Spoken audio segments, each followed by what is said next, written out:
আজ আমি দেখাবো কিভাবে ঝট করে আদার গুঁড়ো করে নেওয়া যায়। তার জন্য যখন আদা একটু সস্তা থাকে সেই সময় ফ্রেশ দেখে আদা কিনে ধুয়ে খোসাটা ছাড়িয়ে নিয়ে কুচিয়ে নিলাম, আবার বড় বড় টুকরো করেও কেটে নিলাম কিছুটা, কারণ আমি দুরকম ভাবেই দেখাবো। খোসাটাও কিন্তু আমি ফেলে দেব না, রোদে শুকিয়ে চা পাতার সাথে মিশিয়ে রাখবো, লিকার চা করে খাবো, আদা চা হয়ে যাবে বেশ ভালো। আমি প্রথমে এগুলোকে বারবার বন্ধ করে আর চালিয়ে একটু ভালো করে ব্লেন্ড করে নেব।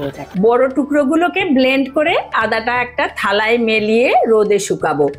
আপনারা চাইলে মাইক্রো ওভেনেও সব আদাটাই শুকানো যায়।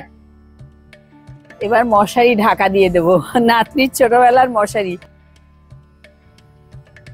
শুকনো আদা গ্রাইন্ড করে নিয়ে সংরক্ষণ করব। বাজারে যখন খুব দাম বাড়বে আদা, তখন মনে হবে কত না সাশ্রয় করলাম।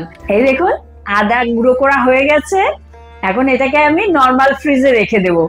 যেদিন আদা টাদা বাড়তে ইচ্ছে করবে না বা বাটা নেই, সেদিন এই গুঁড়োটা ইউজ করব। হঠাৎ করে রান্না করতে হলে এই গুঁড়োটা খুব কাজে লাগে।